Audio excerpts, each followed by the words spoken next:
Hello दोस्तों, आज के वीडियो में प्रकाश का अपवर्तन। आइए चर्चा शुरू करते हैं। प्रकाश का अपवर्तन क्या है? इसके पहले हम लोगों ने परावर्तन देखा है। अपवर्तन, प्रकाश जो की किरणें एक माध्यम से दूसरे माध्यम में प्रवेश करती हैं तो अपने मार्ग से विचलित हो जाती हैं। इस विचलन की क्रिया को ही प्रकाश का अपवर्तन कहा जाता है। माध्यम किसे कहते हैं यह बता दिया गया है। यानी प्रकाश एक वस्तु से, यहाँ वस्तु का मतलब कोई पारदर्शी वस्तु हो जिसमें प्रकाश आसानी से चलता हो, और फिर दूसरी वस्तु जिसे दूसरा माध्यम कहा गया है। माध्यम का मतलब होता है पदार्थ की बृहत मात्रा जिसमें प्रकाश का आवागमन हो सके। तो प्रकाश किरणें एक माध्यम में चल रही हैं और यह जो पी डैश जो तल है यहाँ से दूसरा माध्यम हो जाता है। इधर ऊपर माध्यम एक है और नीचे की ओर पी डैश रेखा से नीचे की ओर माध्यम ये दो है। यह किरण को सीधी जो जाना चाहिए या नहीं जाती, अपने मार्ग जो ही एक माध्यम से दूसरे माध्यम में प्रवेश करती है किरण तो अपने मार्ग से विचलित हो जाती है, उसका सीधा मार्ग थोड़ा सा हट जाता है। इस क्रिया को प्रकाश का अपवर्तन कहते हैं। अब प्रश्न उठता है कि यह किधर जाएगी, विचलन होगा तो किधर होगा। यह माध्यम की सघनता, प्रकाशिक रूप से यहाँ अविलंब हम खींचें तो यह किरण मान लीजिए कि ऐसे दूर हट रही है। यह किरण आ रही है और इस बिंदु पर यह O बिंदु है। दोनों माध्यमों के विभाजक तल का जो बिंदु O है इस पर आपतित हो रही है, यह आपतित किरण कहलाएगी। तो इसको सीधा ऐसे जाना चाहिए, सीधी न जा कर के हट गई, दूर हट गई। यह क्रिया प्रकाश का अपवर्तन कहलाएगी। अब आइए अपवर्तन को हम परिभाषित करें। हम लोग अपवर्तन की परिभाषा क्या दी जा सकती है? प्रकाश किरणों का एक माध्यम से दूसरे माध्यम में जाने पर अपने मार्ग से विचलित होने की घटना को प्रकाश का अपवर्तन कहते हैं। यह अपवर्तन की परिभाषा हुई साथियों। दूसरा पॉइंट आता है अपवर्तन के नियम। अपवर्तन के नियम दो हैं। अपवर्तन का पहला नियम कहता है कि आपतित किरण, अपवर्तित किरण और आपतन बिंदु पर खींचा गया अविलंब तीनों एक ही तल में होते हैं। ठीक परावर्तन के जैसे ही जो किरण एक माध्यम में चल रही होती है उसको आपतित किरण कहते हैं। यह आपतित किरण है। आपतित किरण, आपतित किरण ये हो गई। दूसरे माध्यम में जब ही किरण प्रवेश करती है उसका नाम बदल जाता है, उसे अपवर्तित किरण कहते हैं। अपवर्तित किरण यह हो गई। और इस O पॉइंट को आपतन बिंदु कहा जाता है। आपने देखा होगा कि परावर्तन वाली घटना में भी इस बिंदु का नाम आपतन बिंदु ही था। यह आपतन बिंदु है, आपतन बिंदु। और आपतन बिंदु पर दोनों माध्यमों को अलग करने वाली जो रेखा कहें तल है, इस तल पर अविलंब खड़ा किया जाए। जो यह अविलंब है आर डैश मान लीजिए अविलंब है, आर डैश या यूँ कहें OR जो कहलाएगा, यह अविलंब कहलाएगा, आपतन बिंदु पर खींचा गया। आपतित किरण और अविलंब के बीच के कोण को आपतन कोण कहते हैं, इसे आई से डिनोट करते हैं। और परावर्तित किरण और अविलंब के बीच के कोण को हम अपवर्तन कोण कहते हैं। अपवर्तन कोण को अंग्रेजी में रिफ्रैक्टिव एंगल कहा जाता है और रिफ्रैक्टिव एंगल कहने के कारण इसे आर से डिनोट किया जाता है, आर से प्रदर्शित किया जाता है। अपवर्तन का पहला नियम कहता है साथियों कि आपतित किरण, अपवर्तित किरण और आपतन बिंदु पर खींचा गया अविलंब तीनों एक ही तल में होते हैं। यह नियम ठीक परावर्तन जैसे है। यहाँ दूसरा नियम कहता है कि आपतन कोण की ज्या और अपवर्तन कोण की ज्या का अनुपात जो होता है वह नियत होता है। किन्हीं दो माध्यमों के लिए यह अनुपात सदैव ही स्थिर होता है। आपतन कोण की ज्या, ज्या साइन, आप गणित पढ़ते होंगे, साइन जो त्रिकोणमितीय अनुपात होता है, साइन को ज्या कहा जाता है। तो हम आपतन कोण की ज्या ले लें, यानी sign I upon sign uh, sign आ, यह कांस्टेंट होता है, नियत होता है। चाहे कोण नियत होने का मतलब आई को बढ़ा दिया जाए तो आर भी उसी अनुपात में बढ़ेगा, इस प्रकार बढ़ेगा कि इन दोनों का अनुपात निकाला जाए तो सदैव एक संख्या नियत संख्या के बराबर आएगा साथियों। तो एक बार पुनः अपवर्तन का पहला नियम, आपतित किरण, अपवर्तित किरण और आपतन बिंदु पर खींचा गया अविलंब तीनों एक ही तल में होते हैं।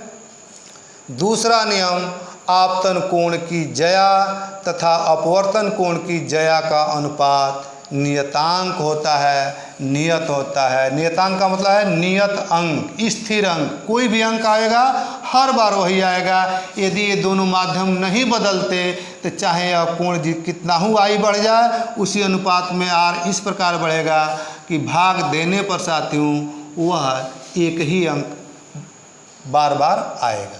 इसको नियतांक कहते हैं।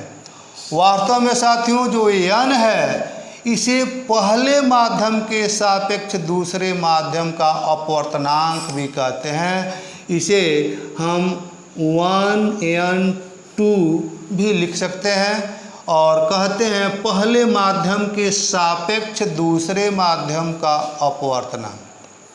ध्यान दीजिए साथियों, यहाँ पर सापेक्ष शब्द को भी थोड़ा हम लोगों को समझना है। यदि हम कहें कक्षा में यदि दो छात्र हैं, एक बड़ा है, लंबाई बड़ी है और एक की लंबाई कम है, तो हम कह सकते हैं जिसकी लंबाई बड़ी है उसके लिए कह सकते हैं कि यह इसके सापेक्ष बड़ा है। क्यों?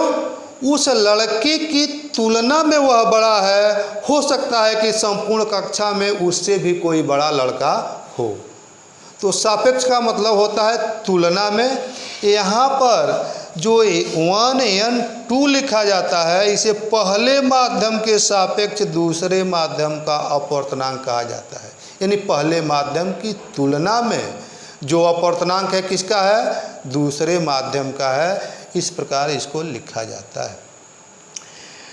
दूसरे नियम को साथियों स्नेल का नियम भी कहा जाता है।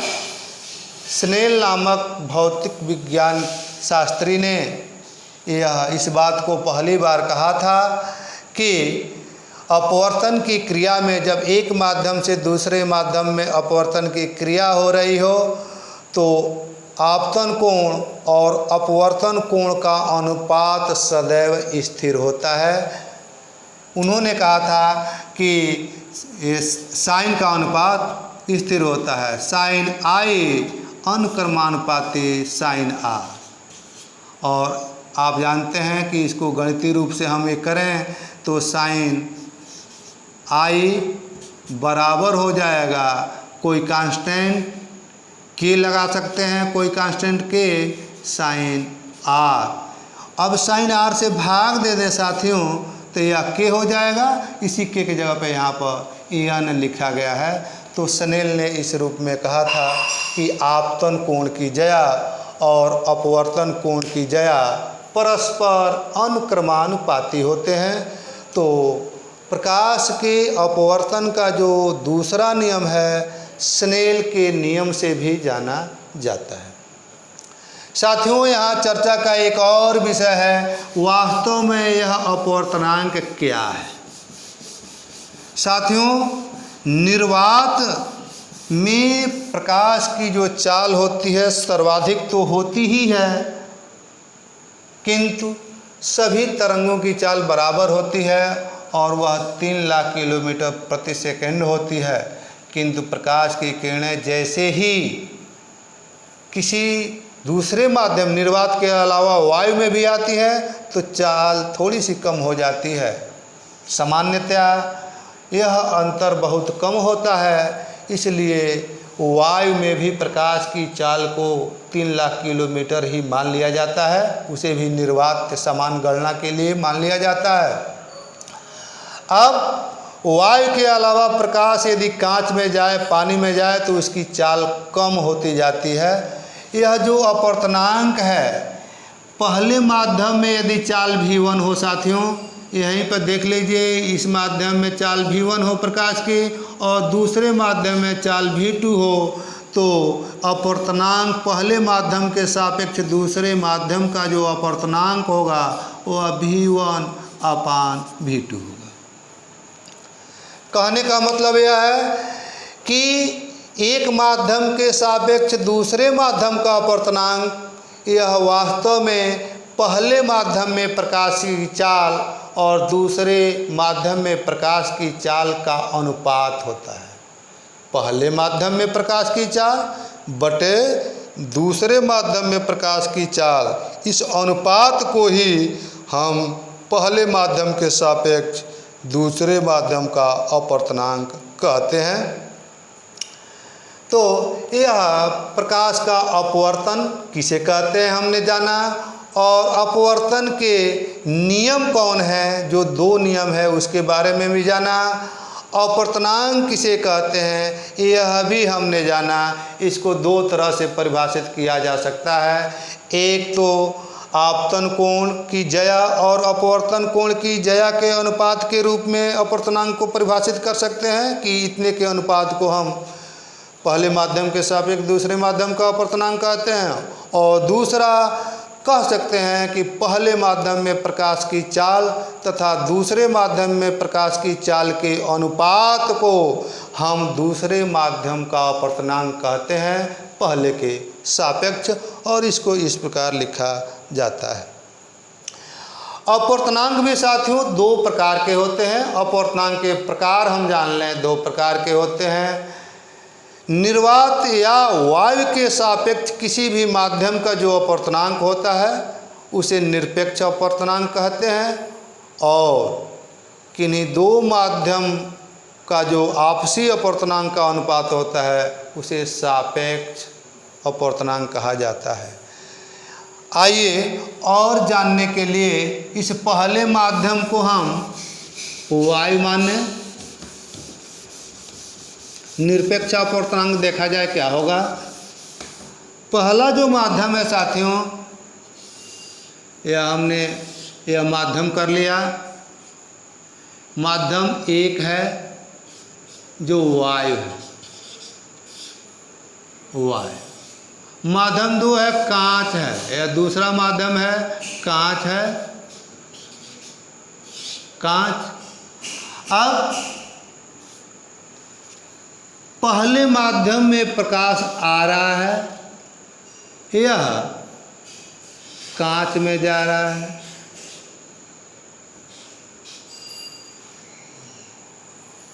जो यह साइन होगा, यह जो कोण होगा आई और यह कोण होगा आर।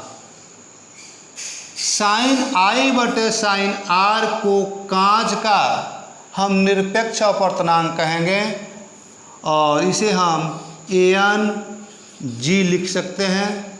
इधर कुछ नहीं लिखा है बाईं ओर, कुछ नहीं लिखा है। इसका मतलब हुआ कि निर्वात के सापेक्ष या वायु के सापेक्ष अपवर्तनांक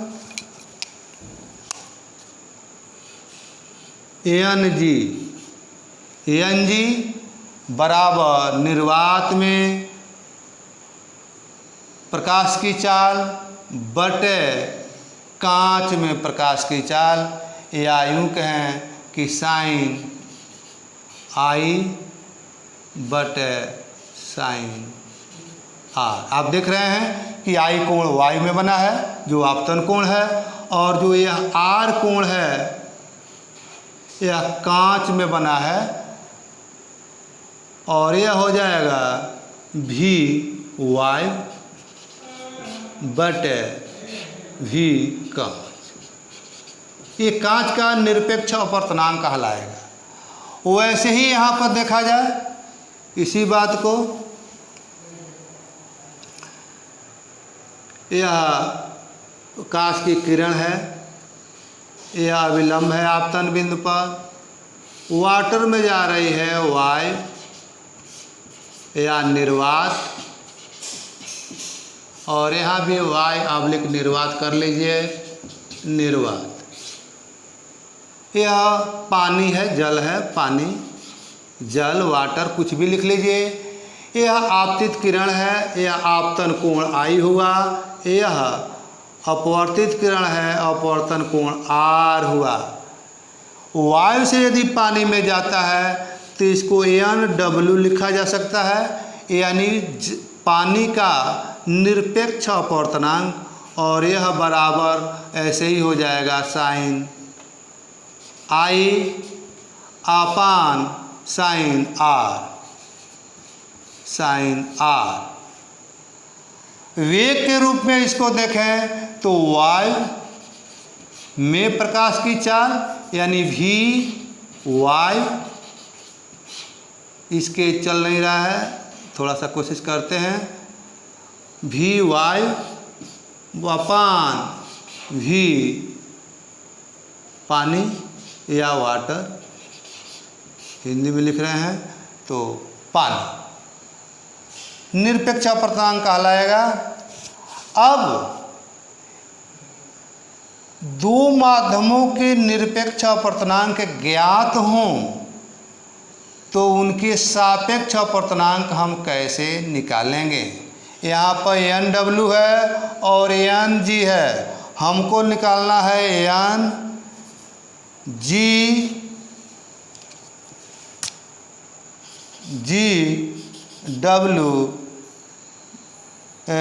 GNW, सारे साथियों GNW।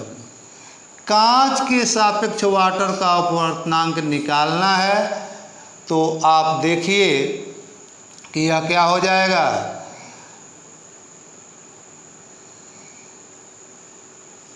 यह वायु में प्रकाश की चाल भी वायु, ऐसे लिखें, भी एयर लिख देते हैं, भी ए अपान भी W वाटर, और फिर अपान भी ए अपान भी जी। आप देखेंगे कि यह हो जाएगा, तिर्यक गुणा करें, आप जानते होंगे, भी ए अपान भी डब्लू इंटू भी जी अपान भी ए। आप देखिए भी ए से भी ए कैंसिल हो गया, यह हो जाएगा भी जी अपान भी डब्लू। वेग के रूप में आपने देखा था GNW का मतलब कि कांच में वेग बटे पानी में वेग, और इसको लिखा जाएगा, इसको हम लिख सकते हैं, इसको लिख सकते हैं NW। इस बात यहीं से हमने लिखा है, देखिए भी या वायु लिखा था हमने, वायु, और भी पानी लिखा था, और छोटा करने के लिए अंग्रेजी के चिन्ह हमने ले लिए। यह साइन आई और यह साइन आर है। एन डब्ल्यू का मान यह था, एन डब्ल्यू बराबर वी वाई, और वही यह लिखा है तो इसके जगह पर एन डब्ल्यू भी लिखा जा सकता है, एन डब्ल्यू अपान इसके जगह पर हम एन जी लिख सकते हैं, एन जी। कहने का मतलब यह है साथियों कि दो माध्यमों का निरपेक्ष अपवर्तनांक हमको ज्ञात है और उनका आपस में सापेक्ष अपवर्तनांक निकालना है। तो कैसे निकालेंगे? यदि ग्लास के सापेक्ष वाटर का निकालना है तो वाटर के ही निरपेक्ष अपवर्तनांक में ग्लास के निरपेक्ष अपवर्तनांक का भाग देंगे। इस बात को याद रखना है कि कैसे अनुपात होगा।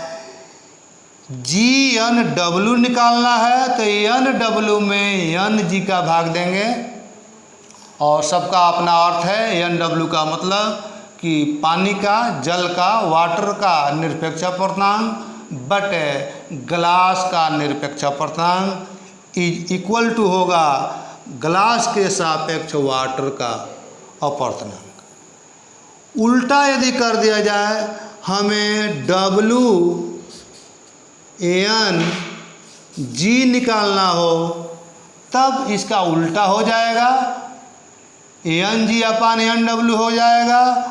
और दूसरे शब्दों में कह सकते हैं कि 1 अपान यह हो जाएगा जी एन डब्ल्यू, 1 अपान जी एन डब्ल्यू। यानी पहले माध्यम के सापेक्ष दूसरे माध्यम का अपवर्तनांक जो होता है वह बराबर होता है 1 बटे दूसरे माध्यम के सापेक्ष पहले माध्यम का अपवर्तनांक। तो यहाँ तो कांच और वाटर को लेकर के बताया गया। इसी बात को हम लिखना चाहें तो हम लिख सकते हैं 1 एन 2 बराबर एन 2 अपान एन 1। यह भी हम लिख सकते हैं कि 1 एन 2 बराबर 1 अपान 2 एन 1। इन सूत्रों को आप याद करेंगे तो यह है सापेक्ष अपवर्तनांक और निरपेक्ष अपवर्तनांक। अब एक बात छूट रही है साथियों कि यहाँ पर अपवर्तन की क्रिया में जो अपवर्तन के 2 नियम बताए गए, एक तो आपतित किरण, अपवर्तित किरण और अविलंब तीनों एक ही तल में होते हैं। आपतन कोण की ज्या और अपवर्तन कोण की ज्या का अनुपात नियत होता है, स्थिर होता है, जिसे पहले माध्यम के सापेक्ष दूसरे माध्यम का अपवर्तनांक कहते हैं। लेकिन यह किरण किधर झुकेगी? अविलंब आप देख रहे हैं इस चित्र में कि यह आई अधिक है, आर कम है, झुक गई है। इस अविलंब की ओर यह किरण क्या हुई है? झुक गई। क्यों झुकी है? क्यों नहीं दूर गई है? तो वायु के सापेक्ष कांच सघन माध्यम है। इस बात को याद रखिए साथियों कि जब प्रकाश की किरण विरल से सघन में जाएगी तो वह अविलंब की ओर झुकेगी, और यदि इसका उल्टा हो कि सघन से विरल में जाए तो वह अविलंब से दूर हट जाएगी। इसको ऐसे भी देखा जा सकता है कि कोई किरण यही आपतित हो रही हो तो कम कोण है और यह अविलंब से दूर हट जाएगी, ऐसे दूर हट जाएगी। यह किरण हो तो दूर हट जाएगी, और नहीं यह किरण आ रही है तो इसको जाना चाहिए इधर, अविलंब की ओर झुक जाएगी। तो सघन माध्यम में निष्कर्ष यह कि सघन माध्यम में प्रकाश किरणें अविलंब की ओर झुकती हैं, अविलंब की ओर जाती हैं, और विरल माध्यम में अविलंब से दूर हटती हैं। यह प्रकाश के अपवर्तन के 2 नियम हैं, उसके अतिरिक्त है।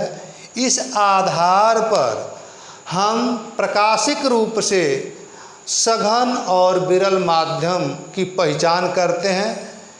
यदि दो माध्यम में कोण दिए गए हैं जिसमें से कोई भी एक आपतन कोण होगा, एक अपवर्तन कोण होगा, यदि इन दो कोणों में से जो कोण कम है उससे संबंधित माध्यम सघन है साथियों, और जो कोण अधिक है उससे संबंधित जो माध्यम है वह विरल है।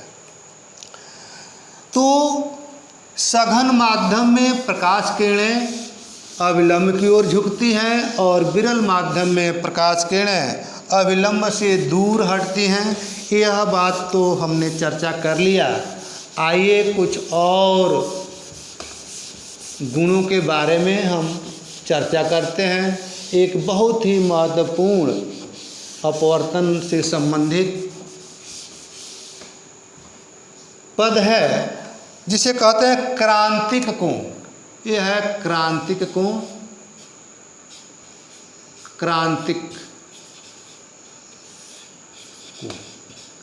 क्रांतिक कोण प्रकाश में बड़ा महत्व है इसको समझा जाना बड़ा आवश्यक है। क्रांतिक कोण किसे कहते हैं? साथियों, अभी जो हमने उदाहरण लिया,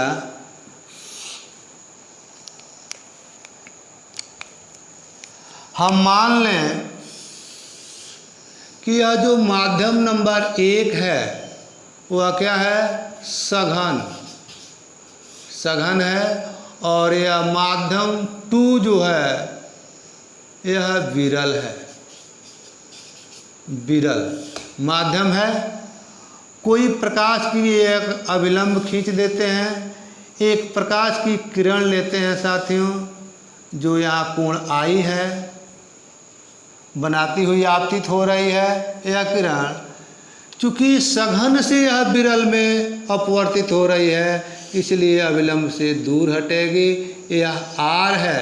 यहाँ पर angle R will be greater than angle I से बड़ा होगा। यह बड़ा का चिन्ह है, आप जानते हैं, कोण I से यह बड़ा है।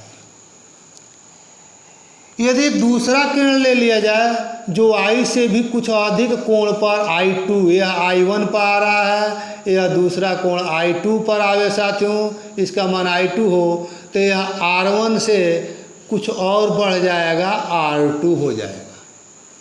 कोण बढ़ता जा, आपतन कोण बढ़ रहा है, उसी अनुपात में यह अपवर्तन कोण भी बढ़ता चला जाएगा। इस प्रकार साथियों आपतन कोण को हम बढ़ाते चले जाएं तो हमें कोई न कोई एक ऐसा आपतन कोण प्राप्त होगा जिसके लिए यह अपवर्तन कोण बढ़ते बढ़ते पूरा यह 90 अंश हो जाएगा। मान लीजिए यहाँ पर यह आपतन कोण है इतना, यह तीसरी किरण के लिए, जिसके लिए यह अपवर्तन कोण R1 बढ़ते बढ़ते कितना हो गया? 90 अंश हो गया। उस दशा में साथियों इस आपतन कोण यानी I वाले कोण को, प्रथम माध्यम के कोण को क्रांतिक कोण कहेंगे। अब इसको कैसे परिभाषित करेंगे?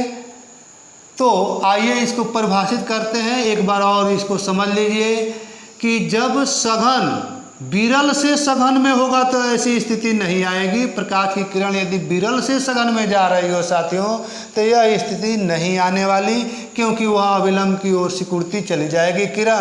और ऐसे किंतु यदि सघन से विरल में अपवर्तन की क्रिया हो रही है तो चूंकि विरल में किरणें अविलंब से दूर हटती हैं तो आपतन कोण के अनुपात में ही हटती हैं। आपतन कोण को थोड़ा थोड़ा बढ़ाते जाएं तो ये अपवर्तन कोण भी थोड़ा थोड़ा साथियों बढ़ता चला जाएगा और एक स्थिति आएगी, कोई एक आपतन कोण के लिए यह कोण ठीक 90 अंश हो जाएगा, अर्थात अलग बनावे तो यह ऐसे हो जाएगा कि इस कोण के लिए यह किरण हटते हटते सीधे ऐसे चली जाएगी, दोनों तलों के विभाजक तल को छूते हुए चली जाएगी। यह कोण पूरा 90 अंश। उस स्थिति में जिस आपतित किरण के लिए, जिस आपतन कोण आई के लिए यह अपवर्तन कोण 90 अंश हो जाए, उसी आपतन कोण आई को अब आई नहीं कहते बल्कि क्रांतिक कोण कहते हैं और इसे सी से डिनोट करते हैं, क्रांतिक कोण। क्रांतिक कोण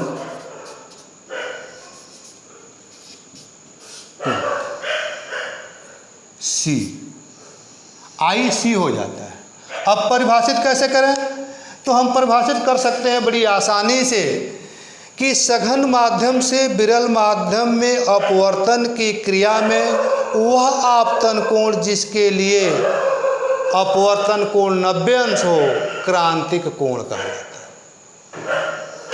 पुनः एक बार आपके लिए, सघन माध्यम से विरल माध्यम में अपवर्तन की क्रिया में उस आपतन कोण को क्रांतिक कोण कहते हैं जिसके लिए अपवर्तन कोण का मान 90 अंश हो जाए। इसका महत्व क्या है? परिभाषा भी कर दिया, क्रांतिक कोण हम लोग समझ भी गए। अब इस क्रांतिक कोण का क्या महत्व है साथियों? अब देखिए, अब कोई किरण इस क्रांतिक कोण से अधिक पर आ रही है साथियों, तो उसका क्या होगा? अब तो जो इतने क्रांतिक कोण पर आई वह तो 90 अंश से होकर के चली गई, और जो इससे भी क्रांतिक कोण से अधिक कोण पर आपतित हो रही है, अब उसके लिए और 90 अंश से भी कोई कोण बढ़ जाना चाहिए। अर्थात जब ही 90 अंश से कोण बढ़ेगा तो वह तो अब दूसरे माध्यम में जाने से रही, दूसरे माध्यम में वह नहीं जाएगी, अर्थात अपने ही माध्यम में वह पुनः लौट जाएगी। जब लौटेगी तो इस घटना को तो पहले हम लोग पढ़ चुके हैं कि इसका अपवर्तन होते होते क्या हो गया? परावर्तन हो गया। उस समय यह किरण परावर्तन के नियमों का पालन करने लगेगी, अर्थात जितना यह आपतन कोण होगा उतना ही परावर्तन कोण बनाते हुए यह चली जाएगी। इस विशेष परावर्तन की घटना को साथियों पूर्ण आंतरिक परावर्तन कहा जाता है। पूर्ण आंतरिक परावर्तन किसे कहेंगे, कैसे परिभाषित करें? तो सघन माध्यम से विरल माध्यम में अपवर्तन की क्रिया में क्रांतिक कोण से अधिक कोण पर आपतित किरणें अपने ही माध्यम में परावर्तित हो जाती हैं, परावर्तन के नियमों का पालन करते हुए परावर्तित हो जाती हैं। इस विशेष परावर्तन को हम पूर्ण आंतरिक परावर्तन कहते हैं। यह महत्वपूर्ण है और हमें आशा है कि यह बात हम लोग काफ़ी चर्चा किए हैं, यह बात ध्यान में हम लोगों के आ गई होगी। एक बार चाहे तो पुनः मैं चर्चा कर लूँ, क्योंकि बड़ा कन्फ्यूजन होता है। एक बार चित्र पर पुनः ध्यान दीजिए कि अपवर्तन क्रिया है, वह क्रिया है जिसमें एक माध्यम से दूसरे माध्यम में किरण जाती है और अपने मार्ग से विचलित होती है। कैसे विचलित होती है? तो सघन से विरल में जाती है तो अविलंब से दूर हटती है, और विरल से सघन में जाती है तो अविलंब की ओर झुकती है। क्रांतिक कोण किसे कहते हैं? तो वह आपतन कोण को, उस आपतन कोण को क्रांतिक कोण कहते हैं जिसके लिए अपवर्तन कोण 90 अंश हो जाए। अब इसका महत्व क्या है? इस क्रांतिक कोण से अधिक कोण पर आपतित किरणों का अपवर्तन न होकर के वह परावर्तन हो जाता है। ऐसे परावर्तन को पूर्ण आंतरिक परावर्तन कहते हैं। तो इस प्रकार हम लोगों ने क्रांतिक कोण पर चर्चा कर लिया और सघन माध्यम विरल माध्यम भी हमने जाना। यहाँ समीकरण देखा जाए, अभी हमने देखा कि पहले माध्यम के सापेक्ष दूसरे माध्यम का जो अपवर्तनांक निकाल रहे थे हम लोग, यह 1n2 बराबर हम लोगों ने कहा था कि sine I upon sine R. साथियों 1n2 2 बराबर sine I upon sine R, पहले माध्यम के सापेक्ष दूसरे माध्यम का। यहाँ पर पहला माध्यम सघन है, या उसको नंबरिंग किया है हमने 1 और 2। यहाँ पर हम देखें तो साइन आई के जगह पर क्या है, सी है, आई कोण सी है, तो साइन सी बटे साइन कितना आर 90 अंश है साथियों, सी के लिए 90।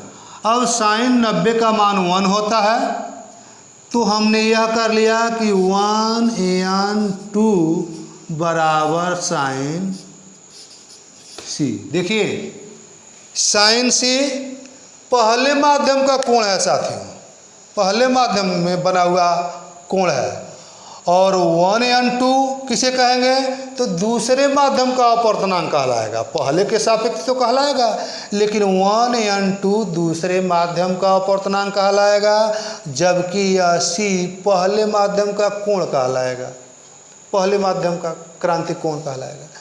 संबंध एक जैसा करें ताकि हमको याद करने में आसानी हो, तो इसको हम लिख सकते हैं 1/2 बराबर, या ऐसे कर दें कि 2/1 बराबर साइन सी।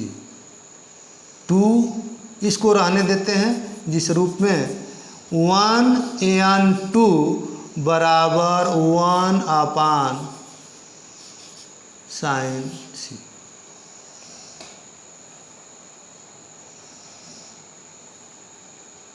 सॉरी 2/1 बराबर 1 अपान साइन सी। अब देखिए पहले माध्यम का अपवर्तनांक भी और यह पहले माध्यम का कोण भी, तो दोनों का रिलेशन एक जैसे हो गया। दूसरे माध्यम के सापेक्ष पहले माध्यम का अपवर्तनांक बराबर होता है 1 अपान उसी माध्यम के क्रांतिक कोण के। तो जिस माध्यम का अपवर्तनांक उसी माध्यम का क्रांतिक कोण। यह सूत्र महत्वपूर्ण है। किसी माध्यम का अपवर्तनांक उस माध्यम के क्रांतिक कोण के साइन के व्युत्क्रम के बराबर होता है। यहाँ पर माध्यम, ये समझने वाली बात है, माध्यम 1 का अपवर्तनांक है और सी जो कोण है वह भी 1 में बना हुआ, माध्यम 1 में बना हुआ है, तो यह रिलेशन एक जैसे हो रहा है। तो माध्यम 1 का अपवर्तनांक बराबर होता है 1 बटे उस माध्यम के क्रांतिक कोण के। यह एक रिलेशन है, यह याद रखने योग्य है। तो काफ़ी हम लोगों ने चर्चा किया, वीडियो बड़ा हो जाएगा, इसमें बातें बहुत कहनी है साथियों। तो अब आगे की बातें अगले वीडियो में। बहुत बहुत धन्यवाद आपको।